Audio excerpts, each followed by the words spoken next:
Refrigerator اور اے سی کیسے کام کرتے ہیں؟ ریفریجریٹر، جس کو ہم فریج بھی کہتے ہیں، اس کے دیواروں میں باریک پائپ لگے ہوئے ہوتے ہیں جس میں ٹھنڈی گیس گھومتی ہے، اور وہ ٹھنڈی گیس ریفریجریٹر کے اندر کھانوں کو ٹھنڈا رکھتی ہے۔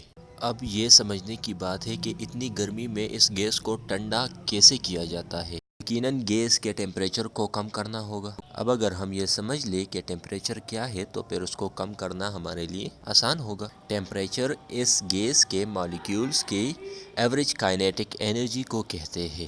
اس گیس کے مالیکیولز میں ان کی حرکت کی وجہ سے جو انرجی ہے اس کو ہم کائنیٹک انرجی کہتے ہیں، یعنی کہ مالیکیولز کی حرکت جتنی زیادہ ہوگی ان کی کائنیٹک انرجی اتنی ہی زیادہ ہوگی، اور ٹیمپریچر بھی اتنا ہی زیادہ ہوگا۔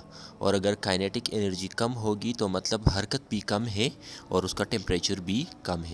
یعنی کہ اگر ہم ٹیمپریچر کو کم کرنا چاہیں گے تو ہمیں مالیکیولز کی کائنیٹک انرجی کم کرنی ہوگی۔ دوسرے الفاظ میں ہمیں مالیکیولز کو سلو کرنا ہوگا۔ اگر ہم گیس کو کمپریس کریں تو اس کے مالیکیولز کی حرکت سلو ہو جاتی ہے اور اس کا ٹیمپریچر کم ہو جاتا ہے، یعنی کہ گیس ٹھنڈا ہو جاتا ہے۔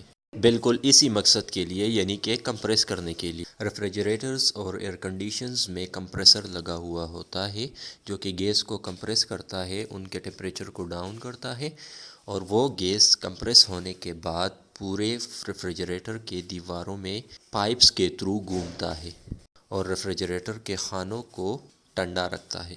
تو بھائی جلدی سے دوبارہ بتا دوں کہ کمپریسر میں گیس ٹھنڈی ہوتی ہے اور ٹھنڈی ہو جانے کے بعد پائپس کے تھرو پورے خانوں میں گھومتی ہے، خانوں کو ٹھنڈا رکھتی ہے اور خود گرم ہو کر کمپریسر میں واپس جاتی ہے، کمپریسر میں ٹھنڈا ہو کر واپس آتی ہے۔